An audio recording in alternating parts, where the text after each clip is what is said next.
Zvakaoma mufunge comeback yazodzoka navageza yavhundutsa munhu wese zvake iko zvino. Kana ukaona wakupuhwa maclayback akadai so aya, haiwa ubva waziva kuti apako panenge pakuperera. Christopher Mutsvangwa nhasi asangana nazvo azopiwa mhinduro chaiyo chaiyo. Muchishona tinoti chematsenga nzungu zvechokwadi. VaBlessed Geza vanga vakajamuka. Kune vaona interview yavo munopupura kuti nhasi vaGeza vanga vasina kumira zvakanaka. Varova chematsenga nzungu vaChristopher Mutsvangwa kuti aiwa imimi haikona kumirira kuda kungosapota zvinhu zviri pachena kana kuti hunhurudzi hwekuti haubenzi hwekuti unosapota munhu hwekuti akasiya uchisungirwa mwana wako nemhosva dziri kuitwa nevana vavo everyday. Iwo wako wobva vanzi imhosva, wobva vanzi mwana wako ari kusungirwa nyaya dzeStarlink, asi chigananda chakapiwa license rekutengesa Starlink zvisina kutombopuudzwa kana potras yacho. Vedu weka ukanzwa pakunzi chigananda changa chakutaurwa ndiWikinewe Chivhayo mufunge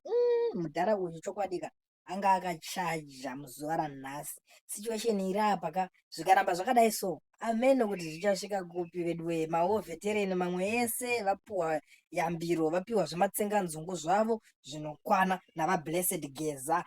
Mapurisa zvekare ndobva vaoneswa kunzi aiwa imimi mukada kuita izvozvo zvekuti munomhanyira kuita basa rekusunga macivilians kana kuti vanhu vanenge vachida kudemonstrata, vanhu vanenge vachida kuti nyika yavo iende kumberi, uchakwadzisa mapurisa ako iwayo acho aunotuma nekuti hanzi tinoziva kwavanogara kumalokesheni kuti tinenge tinavo, tichazoita zvatinovaita kumhuri dzavo pamwe chete nevakadzi vavo nekuti tinenge tichiziva pavanowanika vanhu ivavo. Pataurwa mashoko makukutu akawanda vane nzeve dzekunzwa vazvinzwira, asi inini ndakatarisa nyaya iyoyi ndikuona kuti haichadzokere kumashure. Ende vabata futi nyaya yemawar veteran kuti mawar veteran ayo ari kupiwa mari vamuri kutenga nenyaya yezvima$200. $200 yagara inotori shoma shoma, ari kutonzi hanzi chitori chituko, kuwanza, kutsvinya, it's an insult. Ndo mashoko avo matauriro avamaita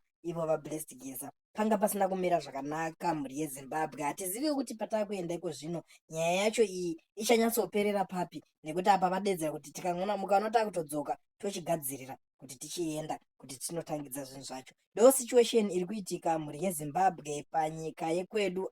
Kwanga kusina kumira zvakanaka. Kune vachangosvikawo pano vachangotibata, munozviziva kuti isusu kana nyaya tichinge tatodziona tinouya nadzo tichimhanya tichizivisana zvinhu zviri kuitika. Saka ndangoti gedzai ndingosamaraisa chete mungonzwisisa zvinhu zviri kuitika kuzoitira kana mangwana maakuona vanhu vave kutururwa mungava mumaoffices kana kuti munzvimbo dzakasiyana siyana dzavari kushanda, munozokwanisawo kuziva kuti zvinhu zvacho zvinenge zvakatangira papi. Ndo nyaya iripo. Kana uchangosvika panapa kari kutanga, gara wasubscribe, gara walike kuitira kuti nyaya idzi ugare uchisangana nadzo every day.